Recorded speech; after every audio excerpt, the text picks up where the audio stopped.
입니다.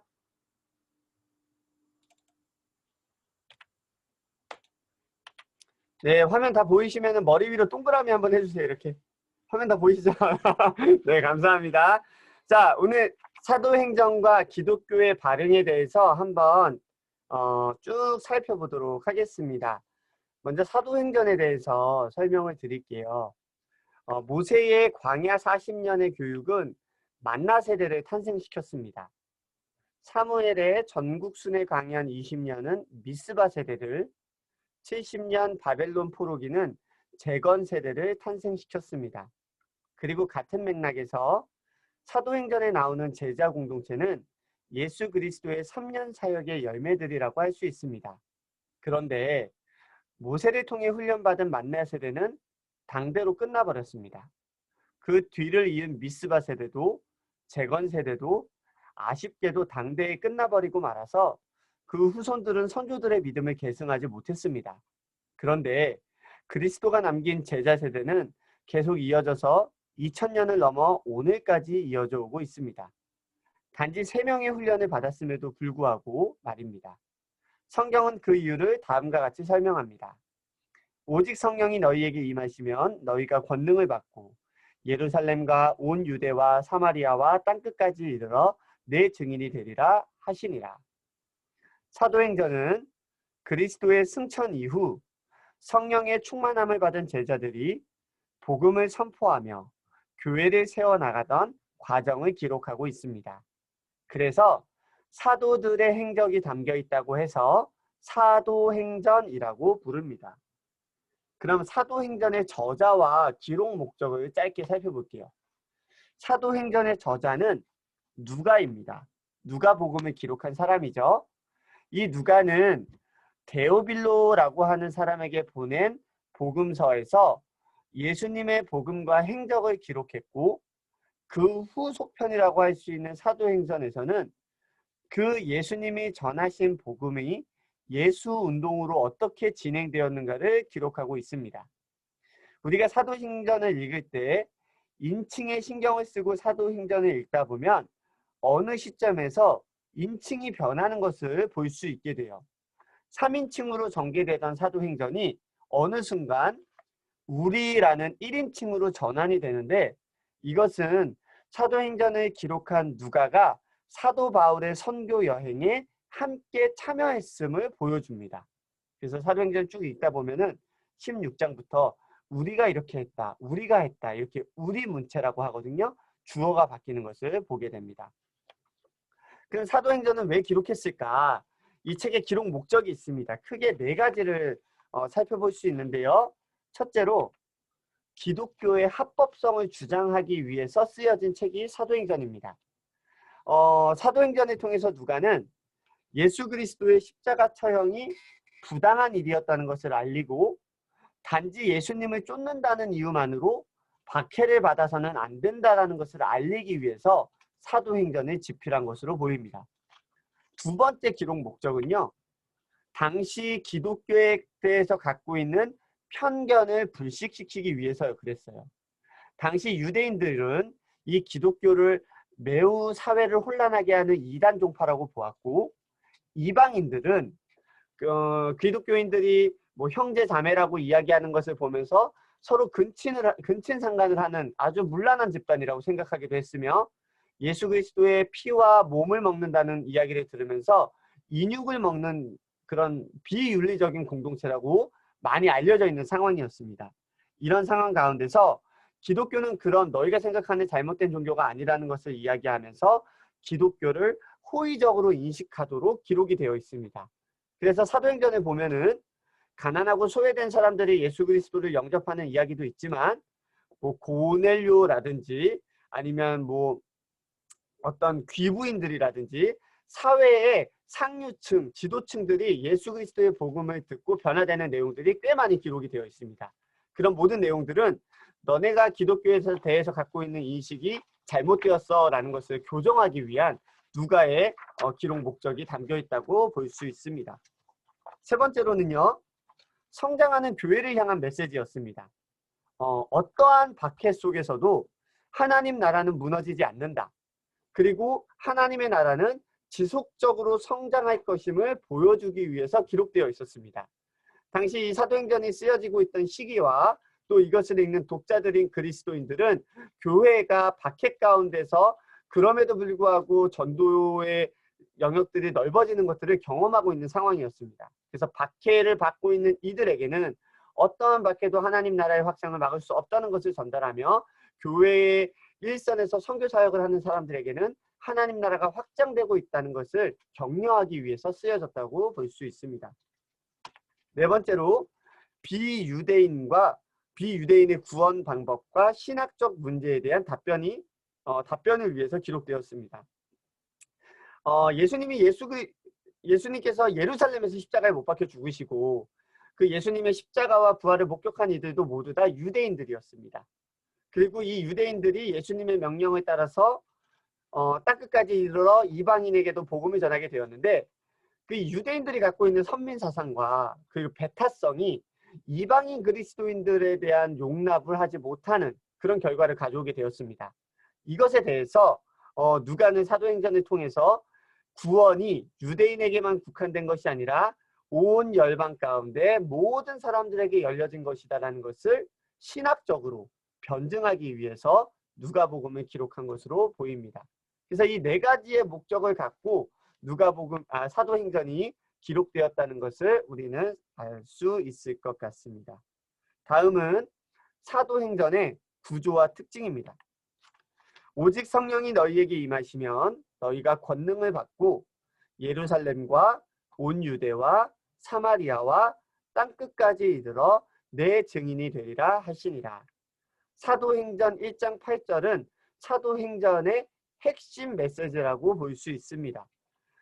예루살렘에서 시작된 예수 그리스도의 십자가 복음이 유대 지방으로 뻗쳐나가고 그 위에 북쪽에 있는 사마리아 땅으로 그리고 사마리아를 넘어 땅끝까지 확장된다는 개념으로 1장부터 28장이 동일한 메시지를 전하고 있습니다. 그리고 예루살렘에서 이방인 중심인 로마까지 복음이 진행해가고 있음을 보여주고 있습니다. 그래서 사도행전의 구조를 보면요. 예루살렘에서 복음이 전파되면서 예수님을 믿는 사람들이 생겨나는 이야기들이 1장에서 7장까지 기록되어 있고요. 8장에서 12장에는 예루살렘 바깥에 있는 유대 땅과 그보다 더 멀리 있는 사마리아 지역의 복음이 전파되는 내용들이 기록되어 있습니다. 그리고 13장부터 28장까지는 사도 바울의 선교 여행을 통해서 복음이 땅끝까지 뻗쳐나가는 내용을 담고 있습니다. 그래서 점진적으로 예루살렘, 유대와 사마리아, 땅끝까지 이르러 내 증인이 되리라 라는 예수 그리스도의 말씀이 성취되고 있음을 보여주고 있습니다. 이러한 복음의 전파 과정 속에서 누가는 의도적으로 두 인물을 비교하며 분석하고 기록하고 있습니다. 바로 베드로와 바울입니다. 사도행전의 전반부인 1장에서 12장은 사도 베드로가 주인공으로 등장합니다. 사도 베드로의 사역을 중심으로 기록하고 있으며 12장을 넘어서 13장부터 28장까지는 사도 바울의 사역을 중심적으로 기록하고 있습니다. 그리고 이 두 사도의 사역은요, 매우 비슷한 사건들을 통해서 두 사도를 의도적으로 비교하고 있는 것을 볼 수 있습니다. 예를 들면 이렇습니다. 사도행전 3장 2절에서 8절에 보면 베드로가 안진뱅이를 치유하죠. 성전 미문 앞에서 구걸하고 있는 사람에게 은가금은 없지만 내게 주노니, 내게 있는 건 내게 주노니 예수 이름으로 걸으라 그랬더니 안진뱅이가 걸어납니다. 이런 기적을 펼쳐 보였는데 똑같은 사건이 사도 바울의 선교여행 1차 선교여행에서 사도 바울이 안진뱅이를 치유하는 사건을 통해서 똑같은 사건을 두 사도가 일으키는 것을 보게 됩니다. 또 5장 15절에서 베드로의 이렇게 그림자만 덮어도 치유가 되는 것처럼 사도 바울의 손수건만 갖다 대도 사람들의 병이 낫기도 하고요. 또 베드로가 어떤 이방인 마술사를 성령의 권능으로 제압하는 모습이 바울이 또 마술사 바예수를 또 이렇게 말씀만으로 물리치는 내용들이 똑같이 들어가 있고요. 베드로가 요바에 있는 도르가인가요? 그 여인을 살린 것처럼 바울이 창문에서 떨어져 죽은 유두고를 일으키는 장면. 또 베드로가 잡혔다가 기적적으로 그 옥에서 풀려난 것과 같이 바울도 신라와 함께 감옥에 갇혔다가 찬송 중에 옥문이 열어지면서 탈출하는 장면. 그러니까 똑같은 기적들을 두 사도가 앞뒤로 똑같이 보여주고 있습니다. 이것은 누가가 이방인의 사도인 사도 바울의 권위를 예수님의 수제자 베드로의 권위와 대등하게 보여주려는 누가의 의도가 있습니다. 사도 바울은 그의 사역 내내 그의 사도성에 대해서 의심을 받았고 그의 사도성에 대해서 변호하는 것을 우리가 서신서를 통해서 볼 수 있죠. 마찬가지로 누가는 사도 바울과 함께 선교 여행을 다닌 사람으로서 사도 바울이 예수님이 이방인을 위해 따로 세운 사도라는 것을 조금 더 강조하고 그의 사도성을 변호하기 위해서 이런 구조를 통해 두 사도가 동일한 성령의 역사와 권능을 갖고 있는 예수 그리스도의 사도였다는 것을 보여주고 있습니다. 자, 그럼 우리가 사도행전의 구조와 특징까지 봤고요. 이제 그러면은 사도행전이 1장부터 28장까지 어떤 스토리로 진행되는지를 짧게 훑어보고 맞춰보도록 하겠습니다. 먼저 사도행전 1장에서 7장까지의 말씀입니다. 이 사건은요, 예루살렘에서 진행이 됩니다. 예수님이 부활하시고 40일 동안 그의 제자들과 함께 있으면서 하나님 나라에 대해서 가르치십니다. 부활하신 예수님이 40일 동안 세상에 있으신 다음에 제자들을 불러 모으시고 눈앞에서 승천하십니다. 그러면서 명령하시죠. 너희가 권능을 받으면 예루살렘과 온 유대와 사마리아와 땅끝까지 이르러 내 증인이 되리라. 이 말씀이 지난 다음에 사도들은 마가의 다락방에 모여서 기도하게 됩니다. 그리고 예수님을 팔았던 가룟 유다의 최후가 어떻게 되죠? 스스로 죄책감을 못 이겨서 목매어 죽게 되죠. 12제자에서 11제자가 되었습니다. 그런데 이 히브리인들에게 12이라는 숫자는 완전한 의미의 숫자예요. 12지파가 그러했고 또 12지파의 의미를 상징성을 갖고 와서 예수님도 12제자를 세웠기 때문에 제자들은 가룟 유다를 대신할 또 다른 사도를 제비를 뽑아서 선출합니다. 그 사람이 바로 마띠아입니다. 그래서 마띠아를 뽑음으로써 예수님의 제자는 12명이 다시 채워지게 되고요. 이 12명이 성령이 임할 때까지 마가의 다락방에서 기도를 하는 중에 드디어 오순절에 성령이 임합니다. 하늘로부터 불의 혀 같은 것이 막 나타났다고 하면서 각 나라의 방언으로 우리 방언 기도가 터지게 되죠. 그리고 이 사건을 이후로 베드로가 성령 충만해서 설교를 하는 곳마다 3,000명, 5,000명씩 예수님께 돌아오는 역사가 나타납니다. 이 모든 것들이 예루살렘, 유대교의 중심인 예루살렘에서 일어났기 때문에 당연히 예수님을 십자가에 못 박히도록 내어준 바리새인과 유다 지도자들은 이 사도들에 대해서 불쾌한 감정을 숨길 수 없었을 겁니다. 그래서 베드로, 요한 이런 사람들을 붙잡아 놓고 그들에게 경고합니다. 다시는 예수의 이름을 전하지 마라. 그랬더니 베드로가 멋있는 말을 하죠. 하나님을 기쁘게 하랴, 사람을 기쁘게 하랴, 뭐 이런 이야기 있죠. 우리가 하나님의 말씀에 따르는 것이 옳으냐, 사람의 말에 따르는 것이 옳으냐, 뭐 이런 이야기 합니다. 그러면서 베드로의 기적이 또 베드로의 설교를 통해서 초대교회는 점점 성장하게 됩니다. 그래서 소수의 예수님의 제자들이 모였던 그 교회 공동체는 점점 커지게 되고요. 커져가면서 나타나는 문제점들도 생기게 됩니다. 예를 들면 아나니아와 삽비라의 사건 같은 것입니다. 바나바는 11조를 온전히 드린 반면에 교회 안에 많은 사람들이 있다 보니까 아나니아와 삽비라 같은 경우는 시기심에 거짓된 11조를 드렸다가 하나님의 심판을 받는 일들도 나오고요. 유대인과 헬라인을 서로 구분하면서 봉사하고 구제하는 일들이 또 이렇게 불균형하게 이루어지기도 합니다. 그러면서 교회 내에 조직도 생기게 되죠. 이때 세워진 7집사 중에는 추후에 제가 말씀드릴 첫 번째 순교자 스데반 집사도 포함이 되어 있었습니다. 그렇게 교회는 점점 커지고요. 이렇게 예루살렘과 유대 땅 안에서 기독교가 점점 부흥하는 가운데 전환점이 되는 사건이 일어나는데 그것이 바로 스데반 집사의 순교입니다.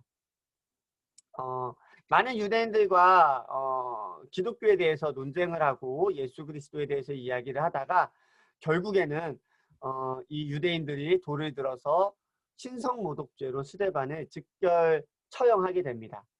그리고 이 사건을 계기로 해서 유대교 지도자들이 대대적으로 기독교를 박해하게 됩니다.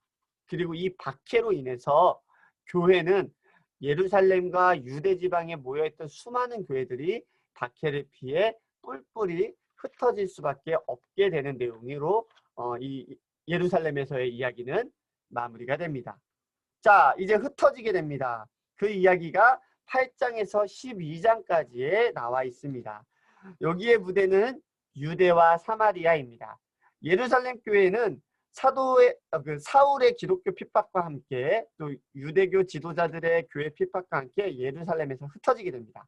그래서 베드로는 예루살렘을 넘어서 유다를 지나 사마리아에 가서 전도를 하게 되고요. 7 집사 중 한 명인 빌립 집사는 에디오피아 내시를 만나서 또 그에게 복음을 전하는 일들도 나타내게 됩니다. 이렇게 교회는 박해 가운데서 비록 흩어지긴 했지만 오히려 그 생명력이 더욱 넘치게 되어서 예수 그리스도가 사마리아까지 전도되게 되는 열매를 맺게 됩니다. 이렇게 교회가 흩어짐과 성장을 동시에 경험하는 가운데 또 다시 초대교회의 아주 전환점이 되는 사건이 일어납니다. 바로 사울의 회심입니다. 사울이 기세가 등등해서 다메섹에 있는 기독교인들을 잡아다가 체포하기 위해서 다메섹으로 가던 중에 호련히 하늘로부터 큰 빛이 임하고 그 빛 가운데 사도 바울이 예수 그리스도를 만나게 됩니다. 그리고 그곳에서 회심을 경험하게 되죠. 아, 예수가 그리스도구나. 예수가 메시아구나. 그렇게 그의 정체성이 완전히 변화되는 내용이 사도행전 9장에 삽입이 되어 있습니다. 그리고 나서 다시 내용은 베드로의 사역으로 나와가지고요.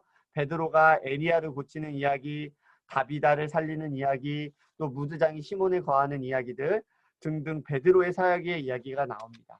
그리고 나서 두 번째로 중요한 사건이 등장하는데 바로 이방인 고넬료의 회심입니다. 여태까지는요. 지금 베드로의 사역의 대상들은 다 유대인이었습니다. 복음을 듣고 예수 그리스도에게 돌아온 이들도 에디오피아의 내시를 제외하고서는 다 유대인들이었어요. 그런데 10장에 이르러서 드디어 고넬료라고 하는 로마인이 예수 그리스도를 영접하는 사건이 일어나게 됩니다. 그리고 이 사건을 기록한 다음에 사도행전 11장을 보면 바나바와 회심한 사울을 안디옥 교회의 지도자로 파송하는 이야기가 나오고요. 12장에 이르러서는 드디어 첫 번째 예수 그리스도의 제자 중에 한 명인 야고보가 순교하는 내용이 담겨져 있습니다. 여기서 이제 헤롯 아그리빠라고 하는 어떻게 보면은 세 번째 헤롯인데요.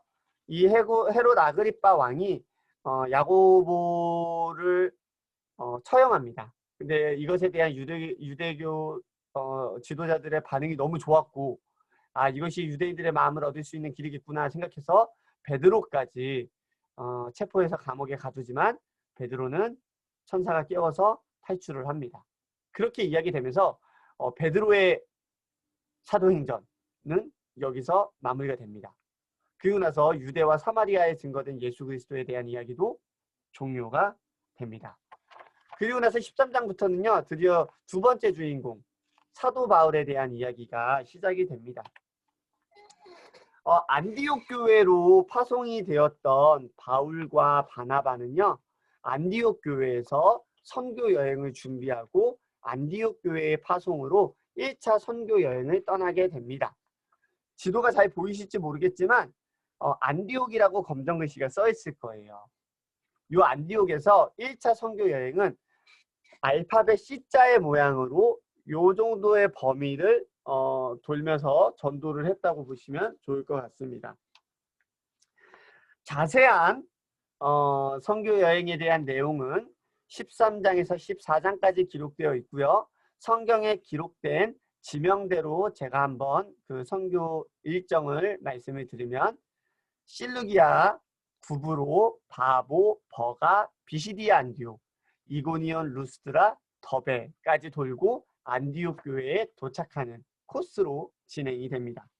이 1차 전도 여행에서 주요 사건들은요, 다음과 같습니다. 먼저 이 1차 선교 여행에 참여했던 사람은 3명입니다. 바울과 바나바, 그리고 바나바의 사촌인 마가 요한입니다. 주요 사건은요, 사울이었던 바울이 바보 지역에서 선교 여행을 하는 바보 지역에서 자신의 이름을 바울로 바꿉니다. 왜 이름을 바꿨는가? 이 사울이라는 이름은 유대식 이름입니다. 그리고 바울이라는 이름은 헬라식 이름입니다. 사울은 헬라 지역의 복음을 전하면서 자신의 이름을 보다 헬라적 친근하게, 보다 이방인들이 부르기 편하게 하기 위해서 이름을 바꾼 것으로 보입니다. 그렇기 때문에 이제 그가 이방인의 사도로서의 정체성을 깨닫고 마치 언더우드 선교사님이 한국에 와서 한국인 이름을 가졌던 것처럼 유대인 사울이 아닌 이 헬라 세계를 위해 섬기는 바울의 삶을 시작한다라는 의미로 보시면 좋을 것 같습니다. 그리고 나서 그 다음 지역인 버가 지역에서 이 마가 요한이 선교 여행이 너무 힘들어서 중도에 포기합니다. 저는 더 이상 못하겠습니다. 저는 집으로 돌아가겠습니다. 그리고 마가 요한은 이탈합니다. 선교 여행을 마친 다음에 바울과 바나바가 안디옥 교회에 와서는요, 자신들이 또다시 선교 여행을 나갈 수 있기 때문에 교회의 지도자인 장로들을 세우는 모습 또한 보여주게 됩니다. 그리고 나서 15장을 보면요, 예루살렘 공의의 사건이 등장합니다.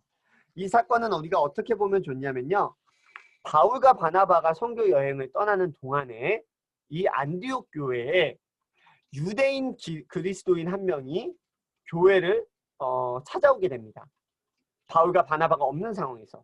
근데 이 유대인 그리스도인이 이 안디옥에 와서 하는 이야기가, 너네가 정말 예수님을 믿으면 너희 모두 다 이 유대인의 법을 따라서 할례를 받아야 된다라고 주장하기 시작한 거예요. 이것 때문에 이 안디옥 교회 안에 많은 논쟁이 생기게 됩니다. 어떤 사람은 할례를 받을 수 없다라고 주장하고, 어떤 사람은 나는 이방인이지만 유대인처럼 할례를 받아야 된다고 이야기를 하기 시작했습니다. 바울과 바나바가 선교 여행 갔다 왔더니 교회가 너무 시끄러운 거예요.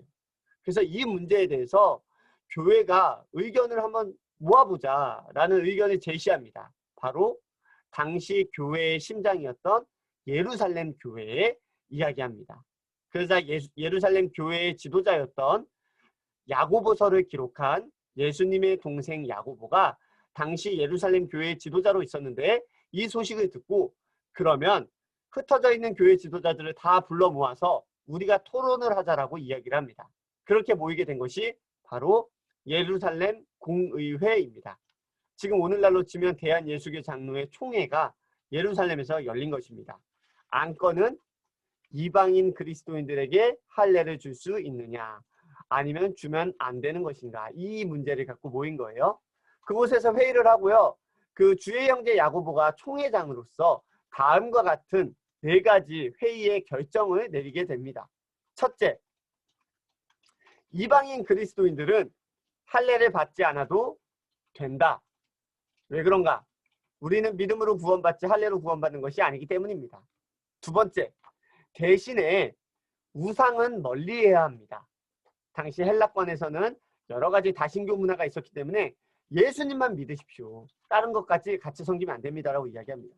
세 번째, 음행과 목매어 죽는 것, 자살은 금지합니다라고 이야기합니다. 당시 다른 헬라권 문화에서는 대부분의 종교 생활이 성전을 섬기고 있는 창기와 성적인 관계를 통해서 제사를 드려졌기 때문에 우리는 그런 것 하지 않습니다. 그러니 음행은 교회 안에 금지라고 못을 박습니다. 또한 예수님을 팔았던 가룟 유다가 목매어 죽었잖아요. 그래서 그것은 너무 수치스러운 죽음이기 때문에 예수님을 믿는 사람들은 우리는 목매어 죽지 않는다. 목매어 죽는 것들도 멀리 하십시오 라고 이야기합니다. 그리고 마지막으로 4번째, 피를 먹는 것을 금지합니다. 이 4가지를 예루살렘 총회에 모인 각 교회 지도자들이 만장일치로 받아들이게 됩니다. 더 이상 이방인들에게 할례는 권유하지 않는다. 우린 다음 4가지만 지키면서 복음 사역을 한다. 그리고 이 사도행전 15장에서 바울과 바나바가 1차 선교 여행에 대한 보고도 하는 내용을 우리가 볼 수 있게 됩니다. 이렇게 1차 선교 여행이 마무리되고요. 2차 선교 여행이 시작됩니다. 2차 선교 여행은 보시면 아시겠지만 아까 안디옥에서 우리가 C자 커브로 그렸던 것보다 훨씬 더 넓은 지역으로 선교 여행이 확장된 것을 볼 수 있습니다. 약간 땅콩 모양이죠.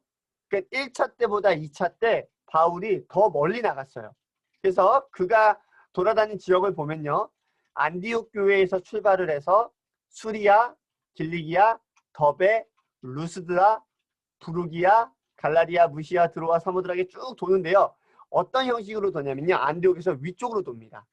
갈라디아 쪽으로 가서 드로아를 지나서 빌립보, 마게도냐, 아가야, 그리스, 우리에게 익숙한 고린도 쭉 돌아서 안디옥까지 오는 코스입니다. 한 바퀴를 크게 돌았다고 보시면 되고요. 이 바울의 2차 선교 여행에서의 주요 사건들이 또 몇 가지가 있는데요. 먼저 바울의 2차 선교 여행에 함께한 사람은요. 바울, 그리고 실라, 그리고 이 사도행전에 기록한 누가입니다. 그래서 왜 이렇게 바나바는 어디 갔을까라고 생각할 수 있는데요. 이 바울과 바나바는 2차 선교 여행을 앞두고 싸우게 됩니다. 그 이유는 아까 버가 1차 선교 여행에서 마가 요한이 함께 시작했지만 중도에 힘들어서 이탈을 했잖아요. 그럼 마가 요한이 중간에 이탈한 다음에 하나님 앞에 회개하고 2차 선교 여행에는 내가 꼭 끝까지 함께 하겠다고 이야기를 합니다. 그런데 사도 바울이 생각보다 좀 완고한 사람이었어요. 그래서 중간에 실패한 사람을 우리가 데려갈 수 없다. 얘가 2차 선교 여행에서 중간에 포기할 수 있는 거 아니냐? 이렇게 이야기를 합니다.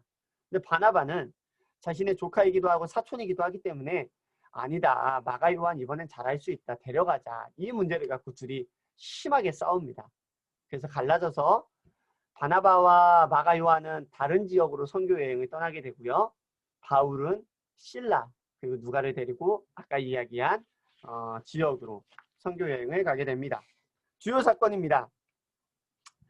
선교 여행이 2차 선교 여행이 되면서요. 갑자기 문체가 바뀝니다. 그 전까지는 바울과 바나바가 어디를 갔습니다 라고 기록되던 사도행전이 16장부터 우리는 어디로 갔습니다 라고 바뀝니다. 이 이야기를 통해서 우리는 누가가 2차 선교 여행에 참여했다는 것을 보게 됩니다. 그리고 옆에 그림 보시면 아주 예쁜 청년이 환하게 웃고 있죠. 바로 누구를 만나는가? 바울이 2차 선교 여행에서 자신의 영적인 아들이라고 부를 수 있는 디모데를 만나게 됩니다.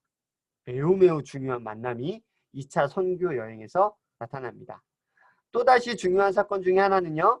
바울이 빌립보 지역에서 드디어 자신이 로마 시민권이라는 사실을 밝히게 됩니다. 이때부터 사도 바울의 마음속에 최종 선교 목적지는 로마다라는 의식과 주님의 명령을 듣게 되는 그런 전환점이 되게 됩니다. 그래서 이때부터 바울은 나는 로마에 가야 된다라는 사명의식을 갖고 복음을 전하게 됩니다. 그리고 2차 선교 여행에서는요. 아까 1차보다 더 멀리 갔죠. 아덴, 지금으로 따지면 그리스의 수도인 아테네 지역까지 복음이 전파되는 모습을 볼 수 있게 됩니다. 그리고 또 다음 화면 볼게요. 또 다른 사건이 있는데요. 고린도 지역에서는요. 바울의 평생의 동역자가 되는 브리스길라와 아굴라 부부를 만나게 됩니다. 이 브리스길라와 아굴라는 우리가 나중에 서신서를 보다 보면은 서신서의 맨 끝부분에는 바울이 그때마다 안부 문자를 보내잖아요. 안부 내용을 꼭 빠지지 않고 들어가는 두 인물입니다. 초대교회에 빠져서는 안 되는 매우 헌신적인 유대인 부부였습니다. 이 두 사람을 만나게 되고요. 고린도에 머물면서 바울이 드디어 편지 사역을 시작하게 됩니다. 이때 가장 먼저 쓰여진 편지가 바로 데살로니가 전서, 데살로니가 후서입니다. 이 편지 사역이 기록된 곳도 고린도고요. 이 처음으로 쓰여진 데살로니가 사회전 후 모두 다 2차 선교 여행에서 나타난 일이었습니다. 그리고 2차 선교 여행을 잘 마치고 돌아오는 길에 마지막 코스에서 사도 바울이 자신이 하나님 앞에 서원한 것을 지키기 위해 머리를 깎는 내용이 담겨져 있습니다. 서원의 내용이 뭔지는 성경에는 나와 있지 않아요. 근데 뭐 학자들이 이야기하기는 로마까지 가겠다라는 그런 서원에 대한 하나님 앞에 약속과 결심을 드러내는 것이다 라고 이야기하는 사람도 있고, 2차 여행을 무사히 완주할 때 머리를 깎겠습니다 라고 서원했을 수도 있다 라고 추측하기도 합니다. 지금 여기 보이는 사진의 이 페어는요, 옛 고린도의 성터라고 합니다. 이 고린도는 바닷가 지역이어서 거친 사람들도 많고 아주 다양한 문화들이 혼재되어 있고 사람들이 성격이 되게 나빴다고 그래요. 그래서 뭐 성격 안 좋은 사람 보면은 야, 너 고린도 출신이냐? 라고 이야기할 정도였다고 합니다. 우리가 실제로 나중에 고린도 전설을 보면 고린도 교회는 맨날 싸우잖아요. 뭐 누구 파다 누구 파다. 그게 이 지역의 특색인 것 같아요. 아무튼 이런 지역에서 사도 바울이 2차 선교 여행을 열심히 했다라는 것을 볼 수 있습니다.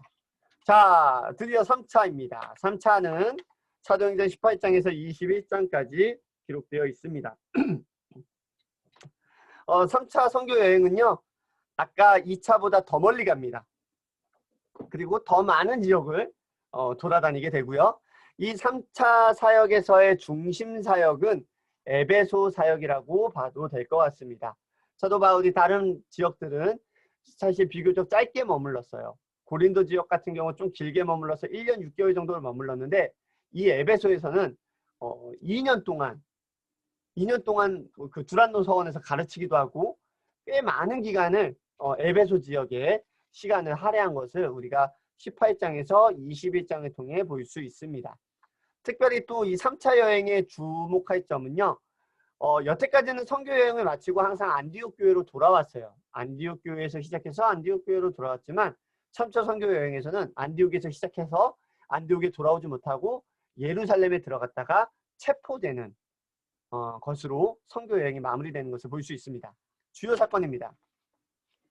3차 여행은 생각보다 멀리 갔기 때문에 바울이 혼자 간 것이 아니라 그를 따르는 수많은 동료들과 함께 했습니다. 뭐 우리에게 조금 이름이 익숙한 인물 중에서는 아리스다고라든지 뭐 디모데라든지 이런 인물들과 함께 많은 인원이 이 3차 선교 여행을 참여한 것을 볼 수 있습니다.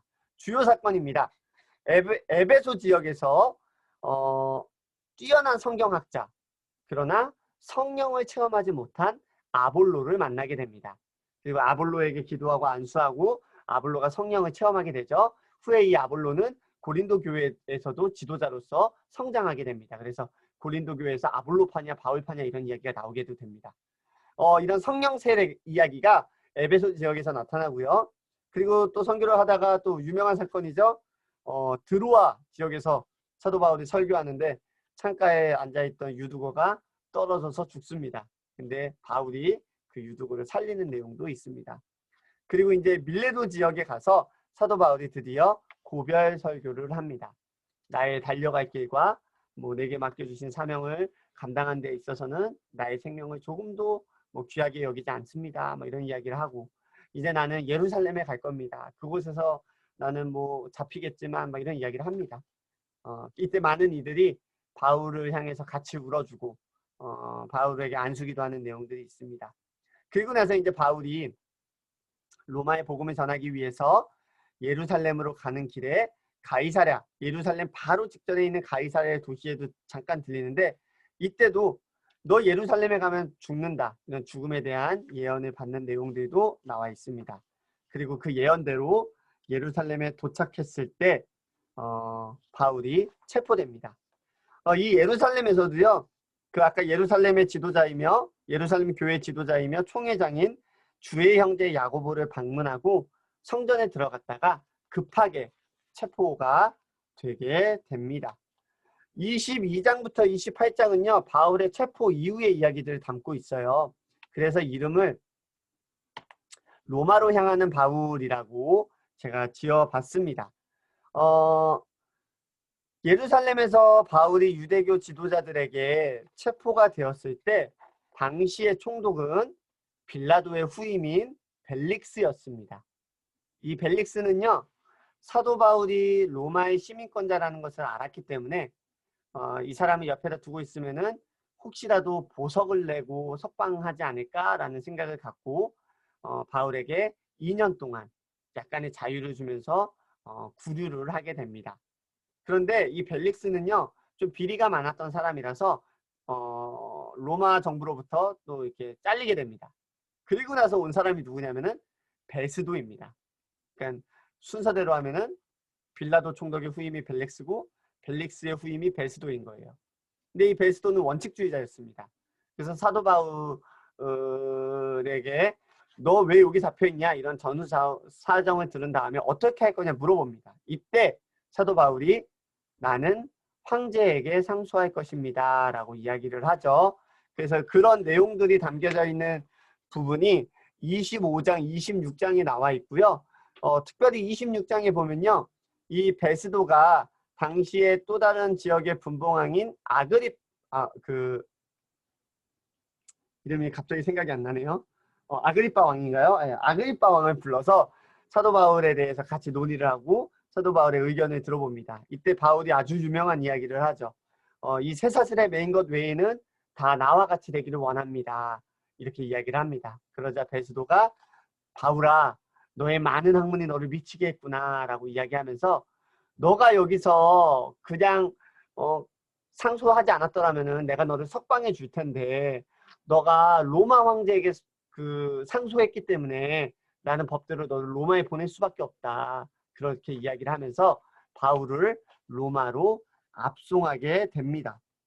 로마로 가는 과정 가운데 이 바울은 중간에 뭐 풍랑을 만나서 멜리데 섬에서 잠깐 머물기도 하고요. 여러 가지 우여곡절 끝에 로마에 도착을 하게 됩니다. 당시 로마 시민권자였고 중대한 범죄를 저지르지 않은 바울이었기 때문에 로마에 간 바울은요. 여관방을 하나 얻어서 그 가택연금 상태로 조금 보다 자유롭게 머물게 됩니다.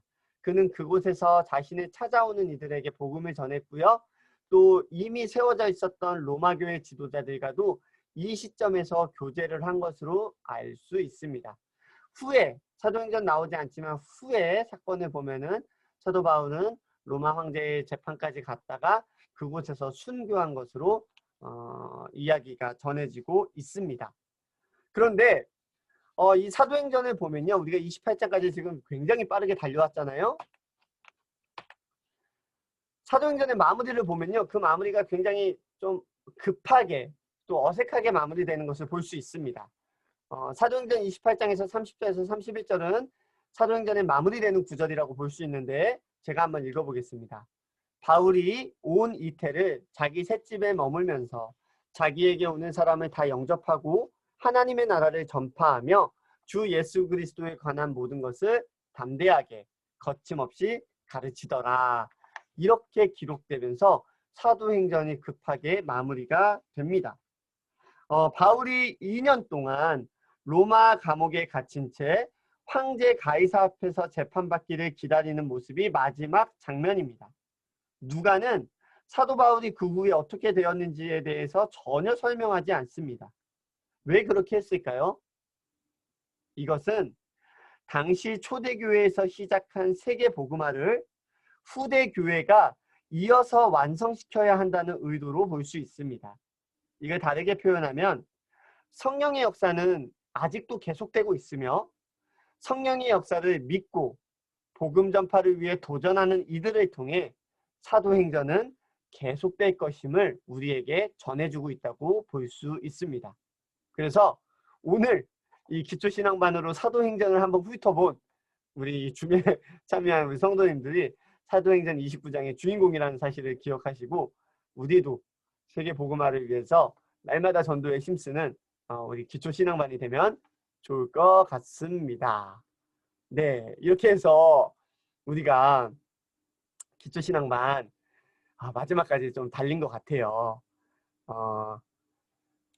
조금 제가 말이 좀 빨랐고 그리고 또 나름대로 PPT를 준비하고 교재를 준비했지만 짧은 시간 안에 너무 많은 내용들을 담아야 해가지고 조금 어려울 수도 있으셨을 거라고 생각이 됩니다. 그런데 중요한 거는 청소년들이 오늘 배운 내용들은 이게 머리로 그냥 담고 있는다고 내 것이 되는 건 아닌 것 같아요. 옆에다가 표도 한번 보시면서 한번 또 사도행전을 쭉 읽어보시는 게 도움이 되실 것 같습니다. 그래서 커다란 주제와 기록 목적을 마음에 염두에 두고 성경을 읽으시면 하나님의 메시지를 보다 분명하게 우리가 또 선명하게 깨달을 수 있을 거라고 생각이 됩니다. 네, 이렇게 기초 신앙반 부족하지만 끝까지 참여해 주셔서 너무 감사하고요. 또 늦은 시간까지 함께 해 주셔서 너무 감사합니다. 저희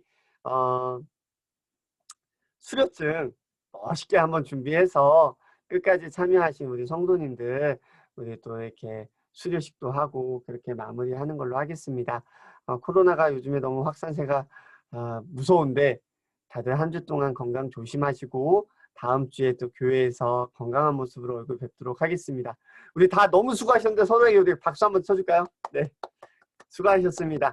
제가 기도하고 마치도록 하겠습니다. 기도하겠습니다. 하나님 참 감사합니다.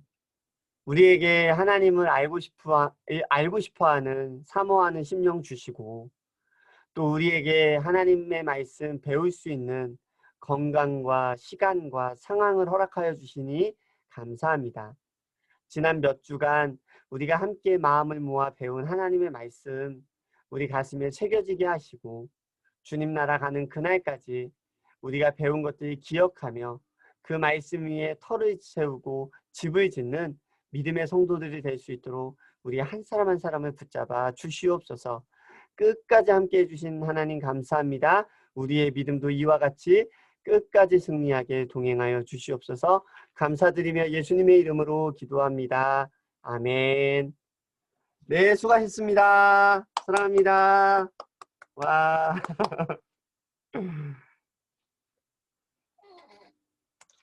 녹화했어요?